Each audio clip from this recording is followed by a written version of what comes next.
अस्सलाम वालेकुम एवरीवन। उम्मीद है खैरियत से होंगे आप सब। अच्छा, ये जो चैप्टर 5 है इसका ये लेक्चर नंबर 3 है। लास्ट लेक्चर में हम लोग ने वर्क एनर्जी थ्योरम डिस्कस किया था और हमने कुछ न्यूमेरिकल्स भी उसके किए थे। इस लेक्चर के अंदर हम लोग पोटेंशियल एनर्जी के कॉन्सेप्ट को देख रहे होंगे और हम इसकी डेरिवेशन को एक दफ़ा ड्राइव करके देखेंगे और फर्दर ग्रेविटेशनल पोटेंशियल एनर्जी के कॉन्सेप्ट को भी डिस्कस करेंगे और एक डेरिवेशन है थोड़ी बड़ी सी, उसको हम लेके चल रहे होंगे। अच्छा, तो स्टार्ट करते हैं। पोटेंशियल एनर्जी क्या है, इससे हम इस चीज़ को आगाज़ करते हैं आज के लेक्चर का। तो पोटेंशियल एनर्जी आप इसको ऐसे डिफ़ाइन कर सकते हैं कि जब भी हम किसी फील्ड के जब भी कह सकते हैं, जब भी किसी फोर्स फील्ड के अगेंस्ट में कोई वर्क करते हैं, जब भी हम किसी फोर्स फील्ड के अगेंस्ट कोई वर्क परफॉर्म करते हैं किसी ऑब्जेक्ट के ऊपर, तो वो जो वर्क होता है ना, वो एक एनर्जी की फॉर्म में उस ऑब्जेक्ट में स्टोर हो जाता है। तो वो जो एनर्जी की फॉर्म में स्टोर होता है, उस एनर्जी को हम कहते हैं पोटेंशियल एनर्जी। अच्छा, अब ये कैसे है, क्या है, क्यों, अभी सब समझ आएगा। देखो, अच्छा, मैं 2 एग्जांपल के थ्रू आपको समझाती हूँ। देखें, फ़र्ज़ करें ये मेरे पास ग्राउंड है, ठीक है। यहाँ पे मैंने अपना एक ऑब्जेक्ट प्लेस किया हुआ है जिसका मास m है, ठीक है। अच्छा, ये अभी ग्राउंड में रेस्ट में है। मैंने क्या किया, इसको उठाया, इसके ऊपर फोर्स लगाई, इसको एक हाइट के ऊपर जाके रख दिया, एक ऊपर वाले पॉइंट के ऊपर, हाइट के ऊपर इसको रेस किया, ऊपर रख दिया। जो इसने फासला कवर किया यहाँ से यहाँ तक का, उसको मैंने नाम दे दिया h का। अच्छा, मैंने इसके ऊपर एक एक्सटर्नल फोर्स जो लगाई वो इसके फ़र्ज़ करो वेट के इक्वल थी, मतलब हल्की सी वेट से शायद ज़्यादा हो लेकिन इक्वल ही थी।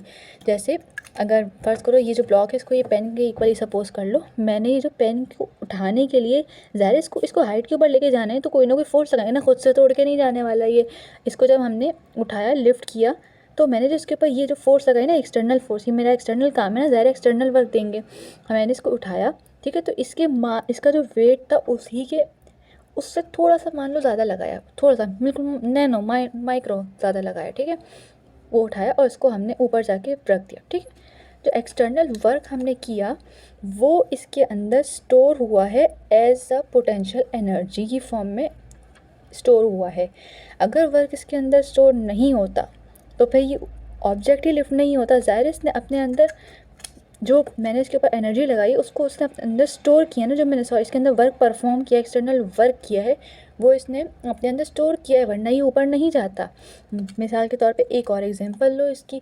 एक और एग्जांपल, आप लोग ने मास स्प्रिंग सिस्टम का कॉन्सेप्ट पढ़ा होगा, नहीं पढ़ा तो कोई टेंशन वाली बात नहीं है, अगला भी चैप्टर आएंगे उसके अंदर पढ़ेंगे इंशाल्लाह। ये मैं बता देती हूँ, ये एक स्प्रिंग था, ठीक है, याद करें। इसके साथ एक ब्लॉक अटैच होता था। अच्छा, समझना अच्छे से।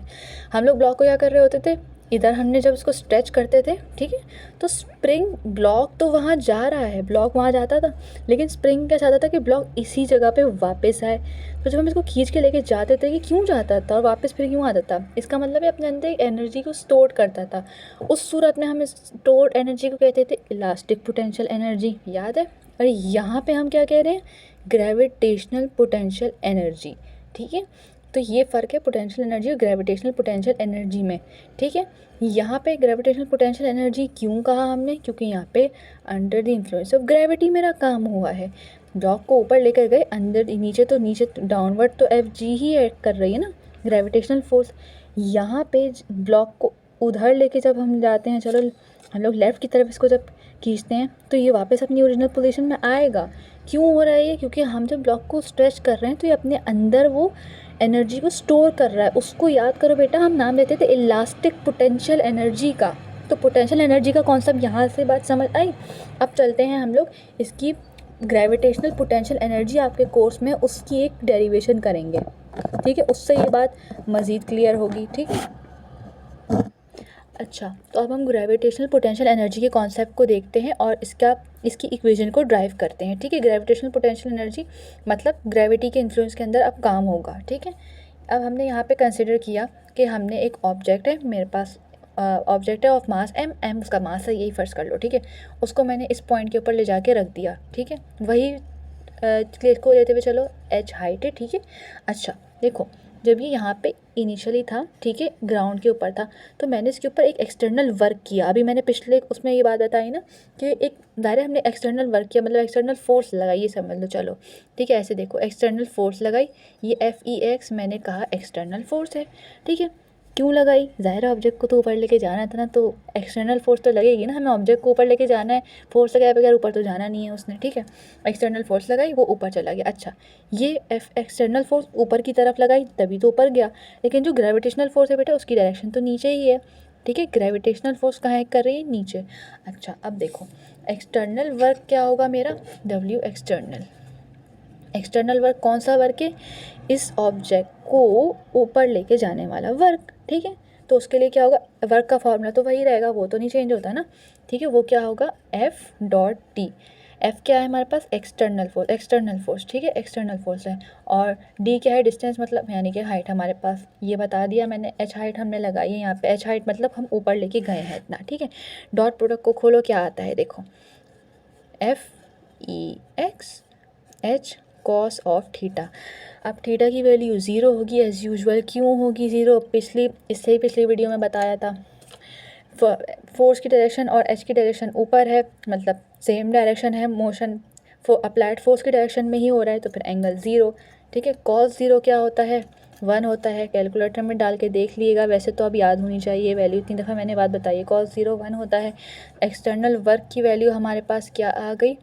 FEX इंटू H, ठीक है।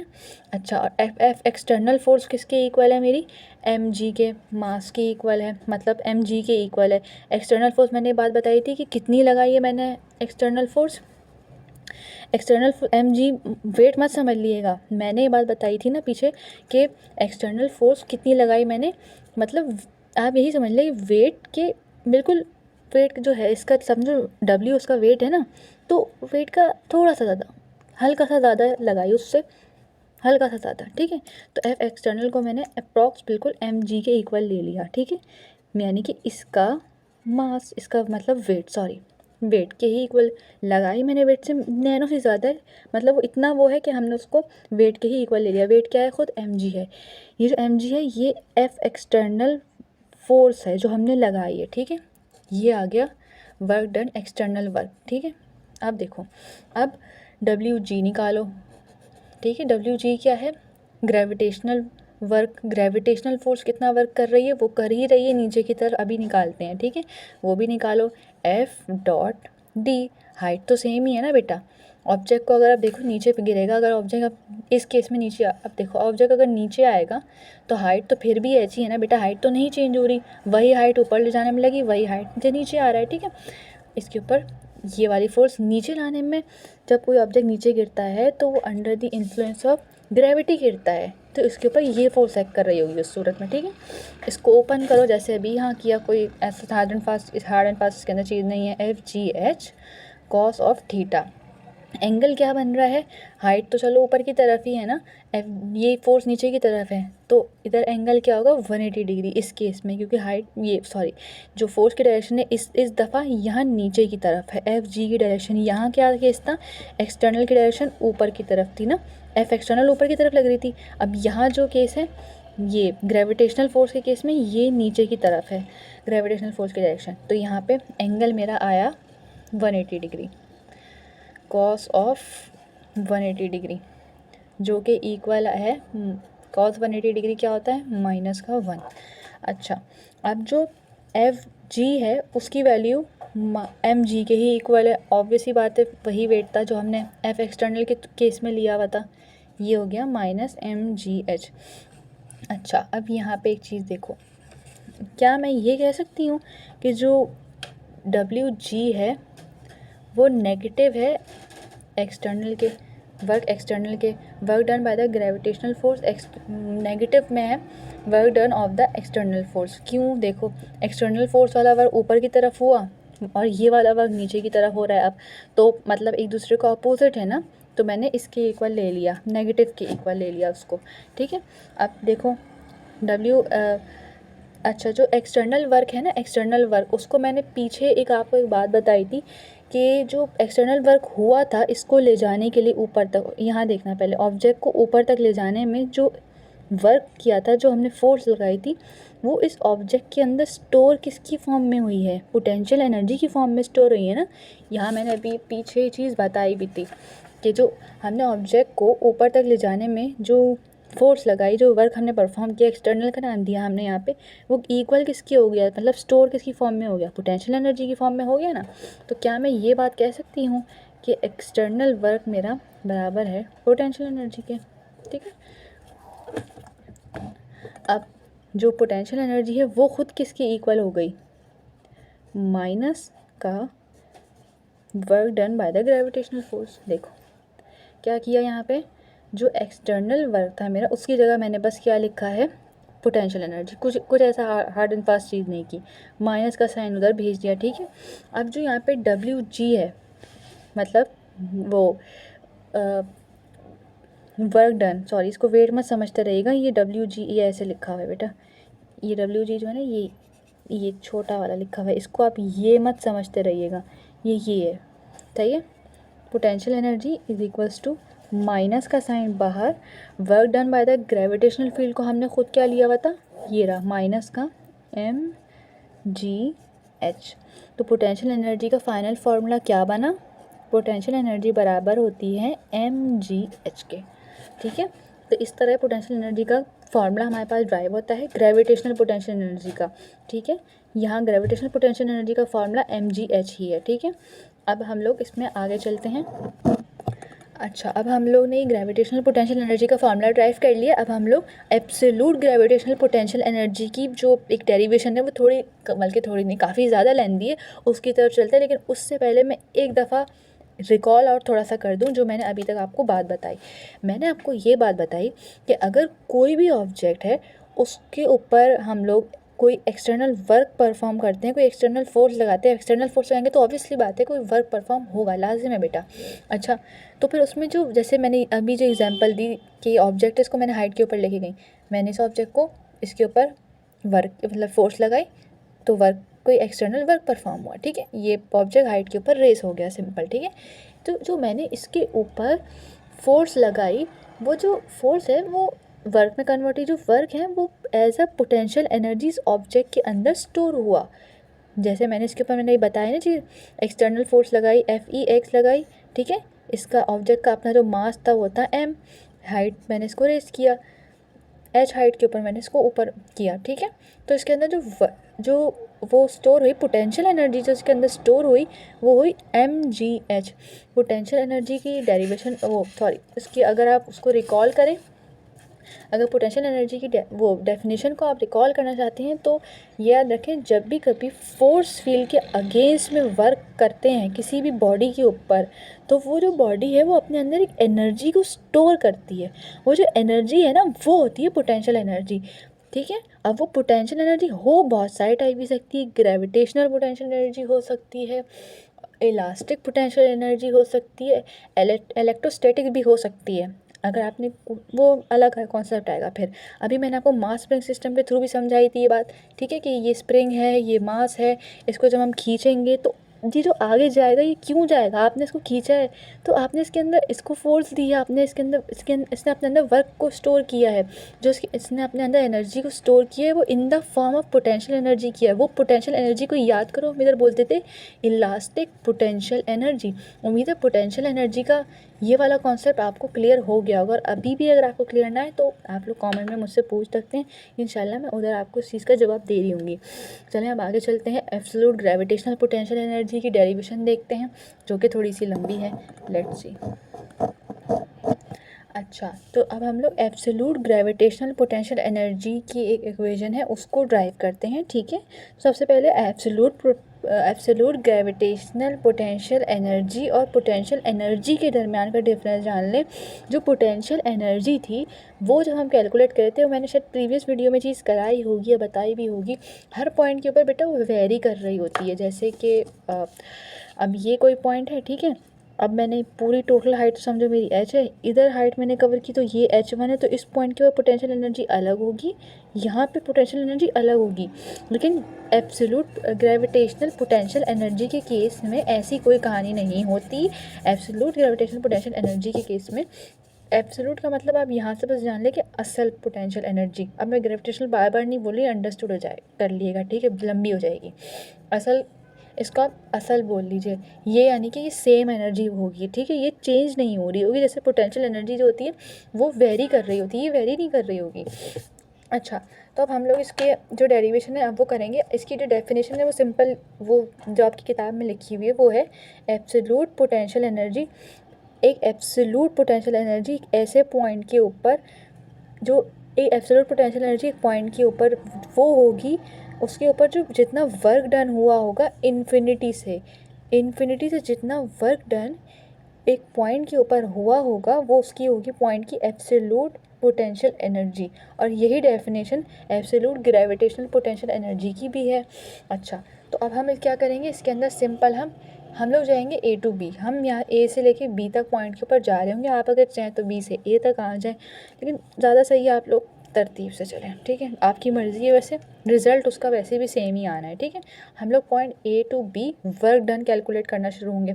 अच्छा, आप लोग पहले ही बोलेंगे वर्क डन में ऐसा क्या है, एफ डॉट डी से कर लो। नहीं बेटा, वो ऐसा नहीं है। यहाँ पे जो है डिस्टेंस वेरी कर रहा है, यहाँ पे सब डिस्टेंस अलग है, तो आप ऐसा नहीं कर सकते कि सिर्फ F dot D R1 R2 ऐसे ऐसे नहीं होगा बेटा। यहाँ पे फोर्स भी डिफरेंट है। यहाँ पे एक सेकेंड, यहाँ पे ये जो चीज़ है हमारी, ये अर्थ का रेडियस है, ये से लिख लें। ये बुक में आपकी डायग्राम ज़्यादा परफेक्ट बनी हुई है, चाहे तो वहाँ से देख लीजिएगा। यहाँ पे इसको करने का मतलब आपको डेरिवेशन समझाना है, क्योंकि डेरिवेशन बहुत बड़ी है, कैलकुलेशन इसके अंदर हमें करनी होंगी। अच्छा, तो अब हम लोग ए टू बी जाएंगे। ए टू बी हम वर्क डन कैलकुलेट करते जाएंगे। आखिर में फिर आप देखिएगा हमारे पास absolute potential energy automatically drive हो रही होगी, ठीक है। तो अभी हम क्या कर रहे हैं, पहले हमने पॉइंट 1 जो है, पॉइंट समझे हमारे पास बॉडी ऑफ मास m है, वो हमने इधर कहीं प्लेस किया हुआ है। यहाँ पे उन्होंने बोला हुआ है consider a body of mass m at point A. वो बॉडी जो है हमारे पास पॉइंट ए के ऊपर कहीं प्लेस है। अब उसको हम बॉडी को यहाँ लेके जाना शुरू होंगे ए से बी तक। मर्ज़ी आपकी, आप चाहें तो भाई बी से ए तक ले आए, ठीक है। अच्छा, जो अब जो ग्रेविटेशनल फोर्स होगी ना, ग्रेविटेशनल फोर्स वो पॉइंट 1 के ऊपर क्या होगी, पॉइंट 1, ये रहा 1, ये रहा 2, ये 3 4। अच्छा, ये मैं बता दूँ बात, ये n क्या है, ये फाइनल पॉइंट है हमारा। फाइनल पॉइंट n है, उससे एक पहला मतलब ये देखो, ये तो n है, इससे एक कम, यानी कि इसमें से माइनस का 1, इससे एक आगे, n से एक आगे का मतलब n+1, उससे भी आगे n+2, ठीक है। ये जो n-1 है इसका मतलब ये है कि n से एक पीछे का पॉइंट, ठीक है, समझ आ गई बात। चलो, अब पॉइंट 1 के ऊपर जो फोर्स होगी हमारे पास, वो होगी ग्रेविटेशनल फोर्स। क्या एक्ट कर रही है, वो हमारे पास आएगी न्यूटन के लॉ ऑफ ग्रेविटेशन से।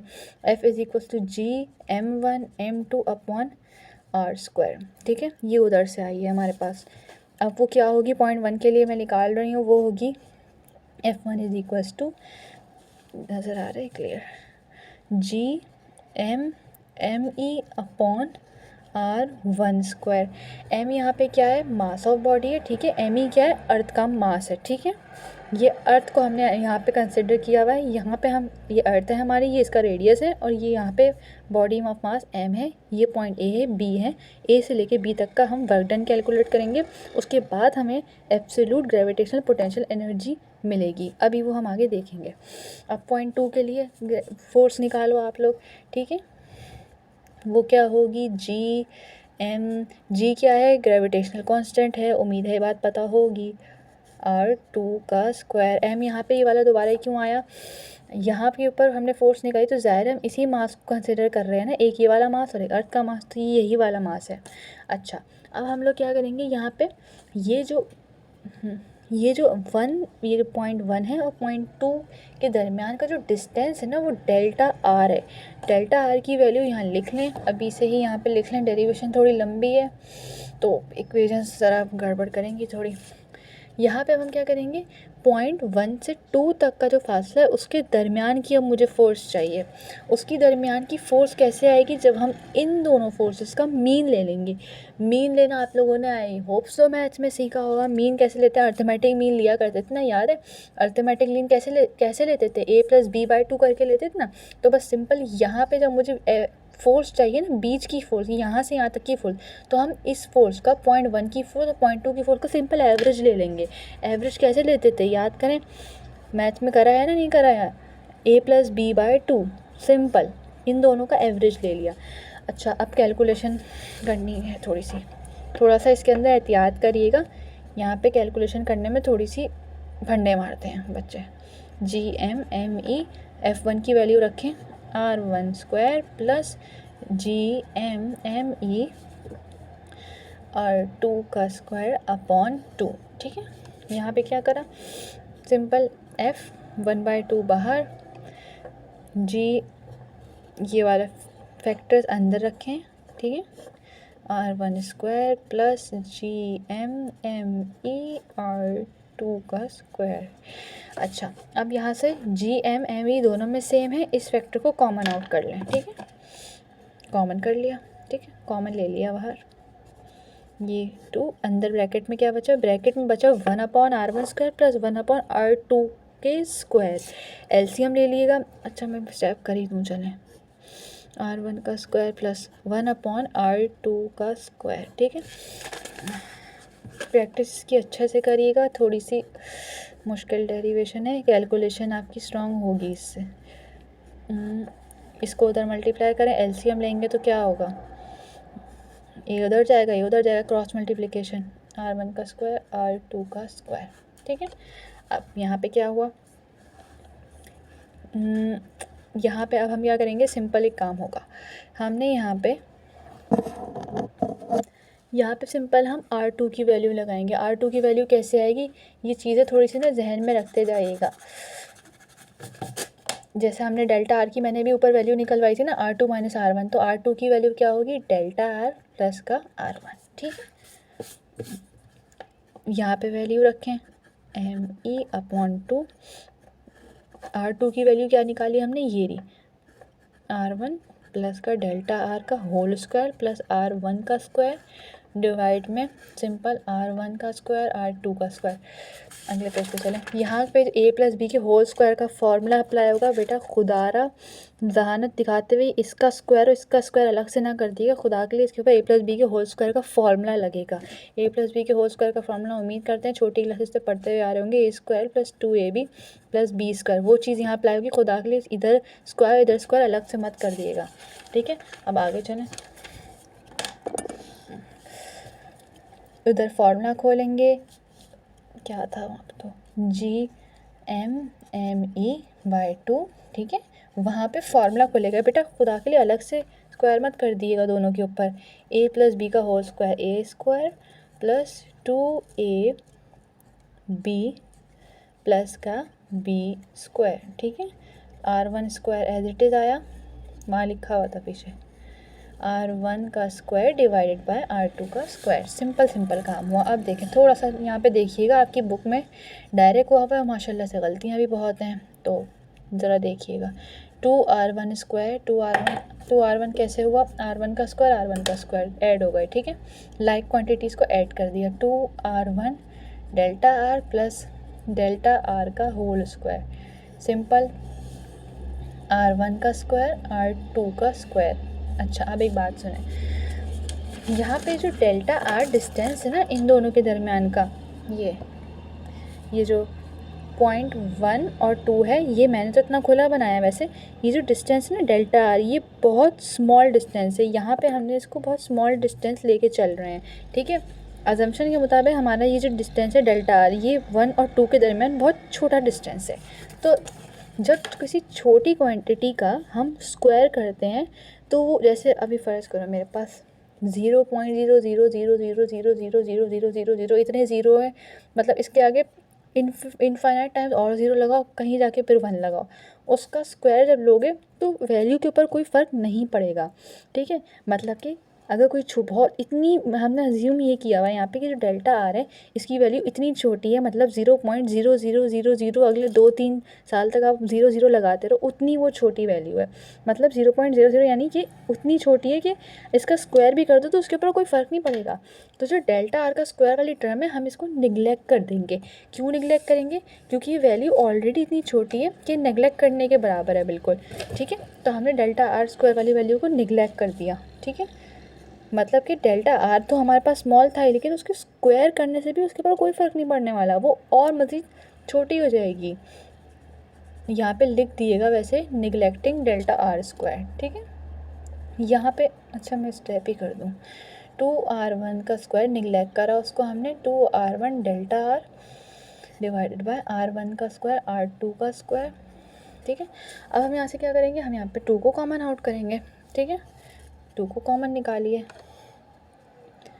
GM_ME/2, 2 को हमने निकाला बाहर, 2 आ गया मेरा बाहर, r1 का square plus r1 delta R divided by r1 का स्क्वायर r2 का स्क्वायर, r2 के स्क्वायर का स्क्वायर, 2 से 2 माने, F is equals to G। अब ये चीज़ देखिएगा, यहाँ से आपकी बुक में गड़बड़ है, यहाँ पे जो चीज़ हुई है उसको ज़रा देखिएगा। अब यहाँ पे क्या हुआ है, r1 का स्क्वायर नज़र आ रहा है, r1 का स्क्वायर प्लस r1। अच्छा अब यहाँ पे क्या हुआ, डेल्टा आर की वैल्यू अगर याद हो या ना याद हो मैं दिखा दूँ, हमने यहाँ पीछे निकाली हुई r2 माइनस r1, ये रही वो वैल्यू, वो यहाँ पे आपने प्लेस करनी है, r2 माइनस r1 प्लेस की, ठीक है। सॉल्व करें, is equals to GM_ME r1 का स्क्वायर एडिटिव r2 के स्क्वायर, ठीक है, r1 का स्क्वायर ब्रैकेट ओपन करें मल्टीप्लाई करें plus r1 r2 minus r1, जब r1 से मल्टीप्लाई होगा तो r1 का होल स्क्वायर, r1 का स्क्वायर हो जाएगा, r1 का स्क्वायर यहाँ माइनस में है यहाँ पॉजिटिव में, कैंसिल करें, ठीक है। यहाँ पे मेरे पास क्या बचा, GM_ME r1 का स्क्वायर r2 का square multiply by r1 r2। अच्छा यहाँ पे r1 से r1 r2 कैंसिल होंगे एक दफ़ा, क्योंकि यहाँ पे पावर है, ठीक है। आपके पास जो फोर्स की वैल्यू आई ना, वो आई है GM_ME अपॉन r1 r2, ठीक है। ये मेरे पास फोर्स की वैल्यू आ गई। अच्छा अब हम लोग को क्या करना है, ये वर्क डन मैंने बताया था ना, हम लोग के वर्क डन कैलकुलेट कर रहे हैं 0.1 से लेके 0.2 तक जाने का, ठीक है। तो हम लिखेंगे वर्क डन कैलकुलेट कर रहे हैं, वर्क डन फ्रॉम 0.1 टू 0.2 बराबर है फोर्स इंटू डेल्टा आर के, डेल्टा आर इन दोनों के दरमियान का डिस्टेंस डेल्टा आर है ना बेटा, ये रहा, ठीक है। इसको ओपन करके लिखे हैं, ये देखें, F delta R cos theta, force यहाँ ऊपर की तरफ है, डेल्टा आर की पोजीशन भी ऊपर है, ऑब्जेक्ट भी ऊपर की तरफ मूव कर रहा है, तो एंगल क्या होगा, 0 होगा। अभी पिछले उसमें ही बताइए ये बात, ठीक है। F डेल्टा आर कॉस 0 1 होता है, ठीक है, वही बात है, 1 आ जाएगा। अच्छा जो फोर्स की वैल्यू आई है वो यहाँ रखें, ये रही फोर्स, ये फोर्स की वैल्यू आई है वो यहाँ डालें, डेल्टा आर की वैल्यू पता है r2 माइनस r1 है, यहाँ डाल दें, ठीक है। GM_ME अपॉन r1 r2, ये रहा r2 माइनस r1 की वैल्यू, हमने यहाँ पे क्या किया, इनकी सिंपल वैल्यू यहाँ पे डाल दी। अच्छा अब क्या करना है, एलसीएम लीजिए,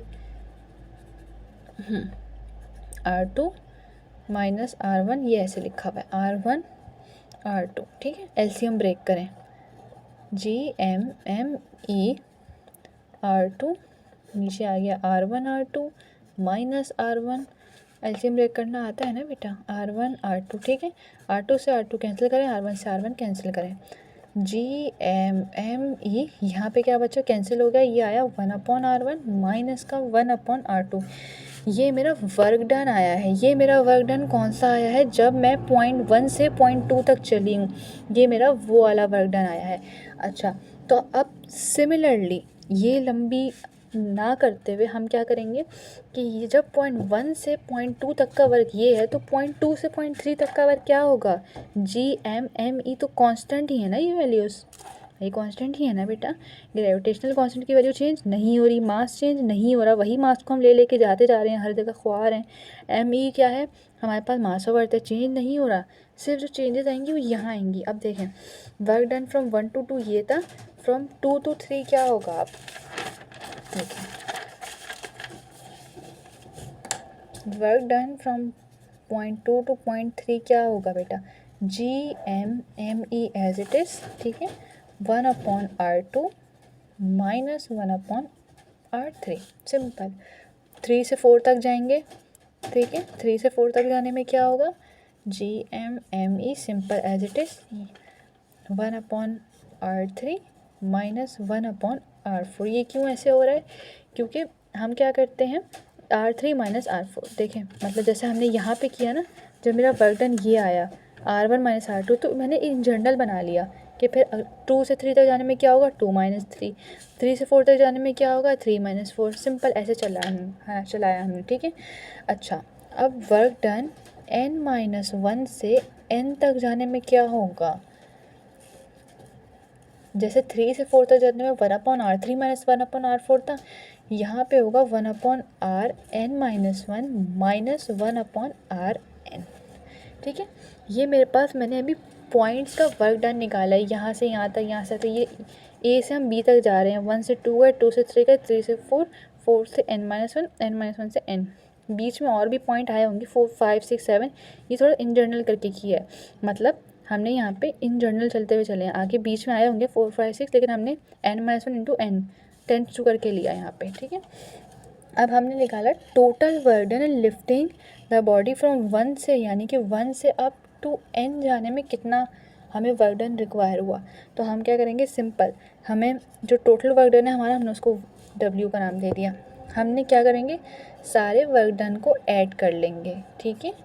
2 से 3 तक, 3 से 4 तक, dot dot up to the work done n-1 से n तक, सारे वर्क डन को ऐड करेंगे।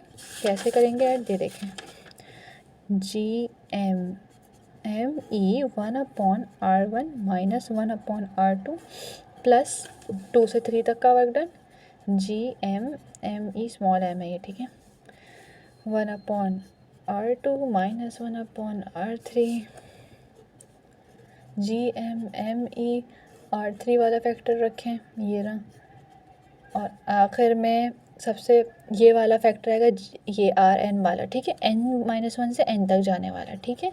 MME 1/Rn-1 माइनस 1/Rn, सब में GMME कॉमन है, देखिए मैंने इसको सबको खोल के लिख लिया, ठीक है। अब यहाँ पे क्या होगा, R2 से ये 1/R2 प्लस 1/R, ये कैंसिल होगा, sorry minus 1/R2 plus 1/R2 से कैंसिल होगा, ये इससे होगा। अब ये जो माइनस 1/R4 है, ये इससे कैंसिल होगा 1/Rn-1 से। क्यों, फ़र्ज़ करें अगर यहाँ पे टेंस टू n, यहाँ पे n की वैल्यू कुछ भी है, यहाँ फ़र्ज़ करें मैं n की वैल्यू ले लेती हूँ 6 या फिर 5 तक मुझे जाना है, फ़र्ज़ करें मुझे 5 तक जाने चलें, मुझे n की वैल्यू मैंने रख दी 5, ठीक है। तो ये क्या है, ये है n माइनस का 1, n माइनस यानी कि 5 माइनस 1 क्या है, ये 4 हो जाएगा 1/R4, ठीक है। ये खुद यहाँ पे ये इसमें माइनस 1/4, ये है प्लस 1/R4 हो जाएगा। क्यों, अगर मैं n की वैल्यू यहाँ पे 5 डाल दूँ, मुझे 5 तक जाना है, मर्जी मेरी चले, मैंने बोला मैं 5 तक जाना है मुझे, तो यही क्या है, n-1 है ना, इसमें से एक वैल्यू माइनस कर दी, यानी कि ये प्लस 1/R4 है, तो ये खुद इससे कैंसिल होगा माइनस 1/R4 से, ठीक है। अब देखें क्या होगा, बचा क्या मेरे पास, GMME 1/R1 माइनस का 1/Rn। इतनी लंबी डेरिवेशन थी, लंबी करते हुए इतना ऐसा बस ये बचा। अच्छा, अब ये जो वर्क डन है, ये हम लोग जा रहे हैं पॉइंट A से B तक, ठीक है। पॉइंट A से B तक जाने में ऐसे देखें, कैसे, यहाँ पे देखें, पॉइंट A से B तक मुझे जाना है, तो ज़ाहिर है कोई तो मुझे वर्क करना है ना, मुझे यहाँ से वर्क करना पड़ेगा, तभी तो मेरी बॉडी यहाँ पे मूव होगी A से B तक जाने में। तो यहाँ पे मुझे कोई ना कोई ऑब्वियसली बात है वर्क डन परफॉर्म करना पड़ेगा, यानी कि कोई ना कोई एनर्जी लगेगी यहाँ से यहाँ तक जाने में, ठीक है। तो वो पोटेंशियल हमें निकालना है अभी, ठीक है। वो जो पोटेंशियल होगा, वो जो पोटेंशियल हम लगाएंगे A से B तक जाने में, वो वर्क डन के इक्वल आएगा। वो क्या होगा, मेरा वर्क डन ही होगा। जो अब यहाँ से B से A तक आने में जो पोटेंशियल होगा मेरा, वो A के पोटेंशियल के ही बराबर होगा। क्यों, क्योंकि B को हमने वो रीजन सपोज किया हुआ जो इन्फिनिटी पे है, वो उस रीजन में मौजूद है जहाँ पे अर्थ की ग्रेविटेशनल फोर्स बिल्कुल ज़ीरो है। इतना इन्फिनिटी मतलब लाता बिल्कुल बहुत दूर, बिल्कुल इन्फिनिटी का सिंबल ये होता है, ठीक है। हमने B को वो रीजन सपोज किया हुआ है जहाँ पे अर्थ की ग्रेविटेशनल फील्ड ही ज़ीरो है। तो जो A से B तक जाने में पोटेंशियल होगा, वही B से A तक आने में पोटेंशियल हो जाएगा। क्यों होगा, नेगेटिव में होगा, बस ये फ़र्क है, ठीक है। जैसे हम लोग जब A से B तक जाएंगे तो हम पोटेंशियल निकालेंगे ना, VA माइनस का VB, यहाँ पे लेकिन जो VB है वो ज़ीरो होगा, क्यों होगा? क्योंकि ये जो बी ये पॉइंट है ना, ये हमने बिल्कुल दूर रखा है, इन्फिनिटी पे रखा हुआ है इस पॉइंट पे। यहाँ पे अर्थ की ग्रेविटेशनल फील्ड 0 है बिल्कुल। तो यहाँ पे अब हम क्या करेंगे, ये जो वर्क डन हुआ है, वर्क डन का ये पीछे मैंने कौन सा बताया ना, ये जो वर्क डन होता है ये उसकी फॉर्म में स्टोर हुआ है, पोटेंशियल एनर्जी की फॉर्म में स्टोर हुआ है ये work. The potential energy of the body at point B, जो पोटेंशियल एनर्जी है पॉइंट बी के ऊपर अब क्या होगी, ए के रेफरेंस से पॉइंट बी के ऊपर पोटेंशियल एनर्जी क्या होगी, वो ये होगी, इसकी इक्वल हो जाएगी वर्क डन के। ठीक है, ये देखें इसी के इक्वल हो जाएगी। यही चीज़ मैंने अभी ऊपर भी आपको बताई थी।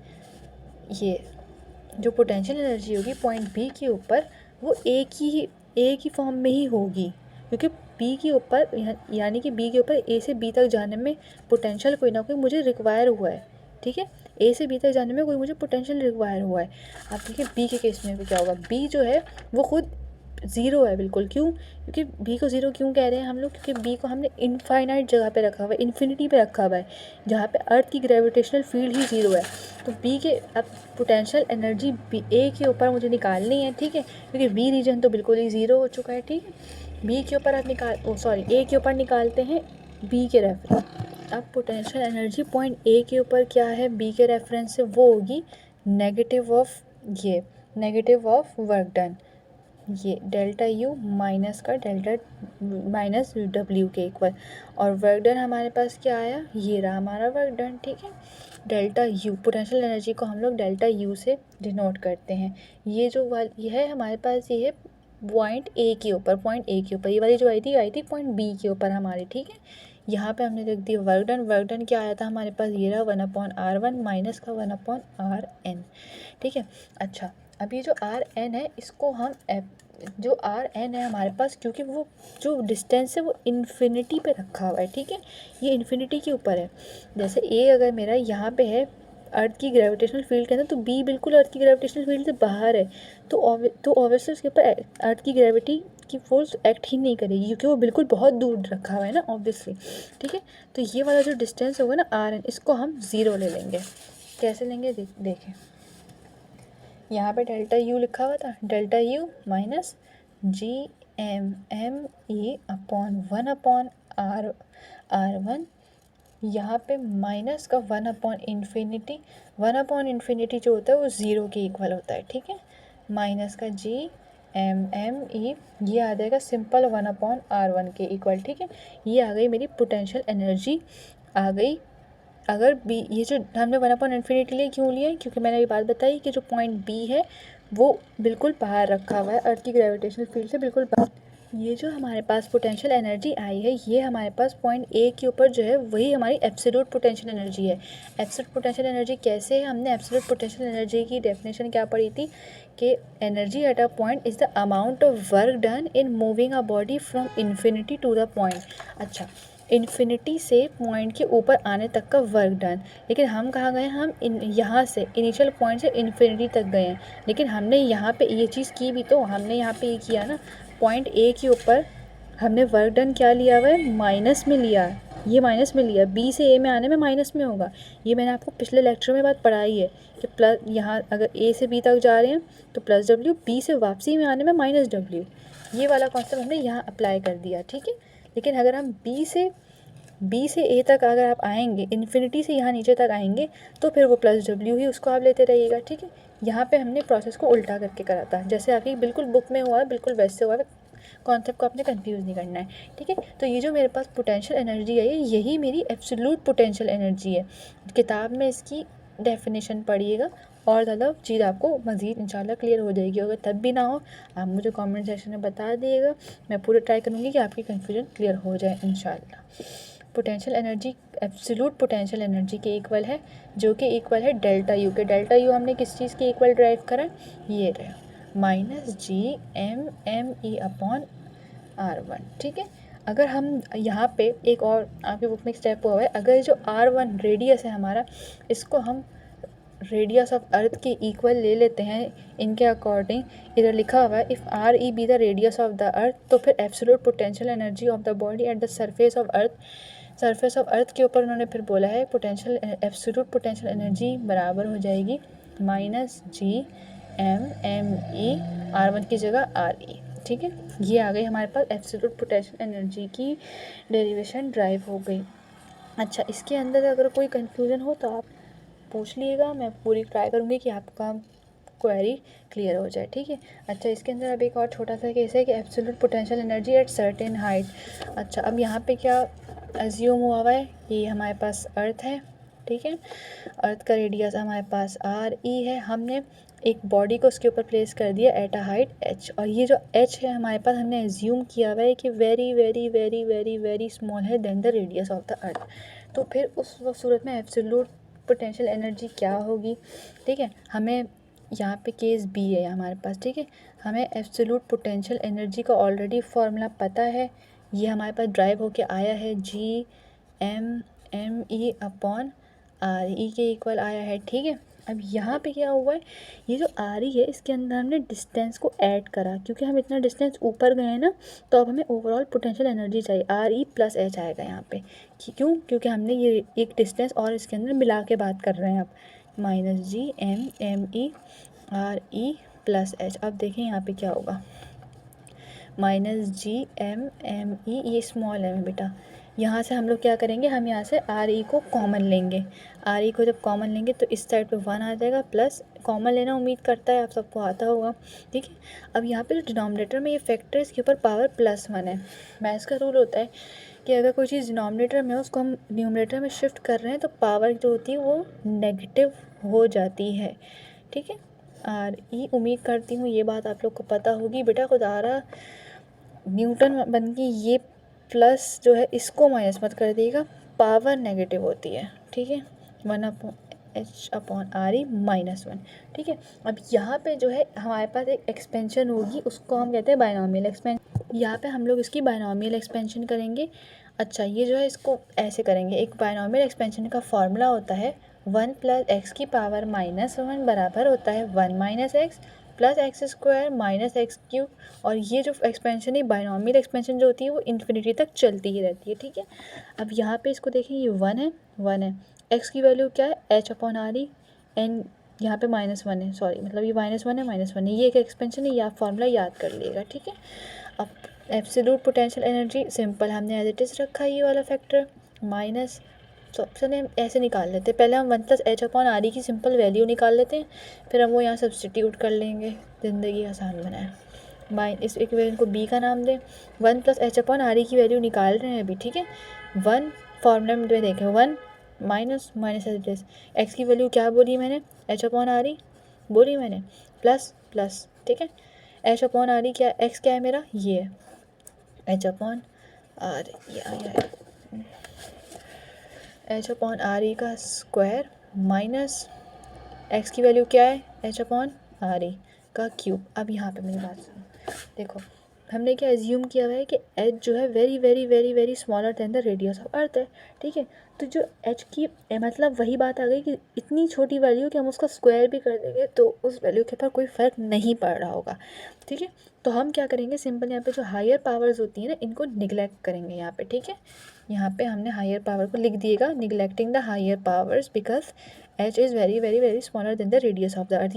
ये चीज़ आप लिख के दिखाएगा, मैंने ज़्यादा लिख दी है, 2 दफ़ा लिख दिएगा भाई। ठीक है, सिंपल 1 - h/RE आ गया हमारे पास। ये जो वैल्यू आई है इसको आप इक्वेशन बी के अंदर सब्सटीट्यूट कीजिए। ठीक है, इक्वेशन बी में सब्सटीट्यूट करें, इक्वेशन बी क्या आती है आपकी, एब्सोल्यूट पोटेंशियल एनर्जी बराबर है, इसके इक्वल है -GM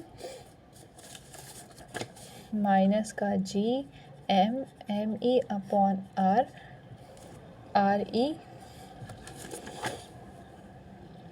और यहाँ पे 1 + h/RE की वैल्यू क्या है आपके पास, 1 - h/RE, 1 - h/RE।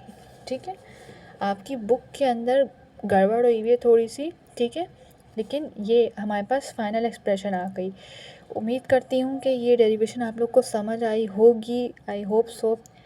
इंशाल्लाह नेक्स्ट वीडियो के अंदर हम लोग इनके न्यूमेरिकल्स को देख के इस चैप्टर को ख़त्म करने की तरफ सिंपल आएंगे और नेक्स्ट चैप्टर भी स्टार्ट कर रहे होंगे इंशाल्लाह। और जब तक कोई कन्फ्यूजन, कोई क्वेरी हो तो आप लोग कमेंट सेक्शन में मुझसे पूछ सकते हैं विदाउट एनी हेजिटेशन, इंशाल्लाह मैं उसका रिप्लाई कर रही होंगी। तब तक के लिए अपना ख्याल रखिएगा, अल्लाह हाफ़िज़।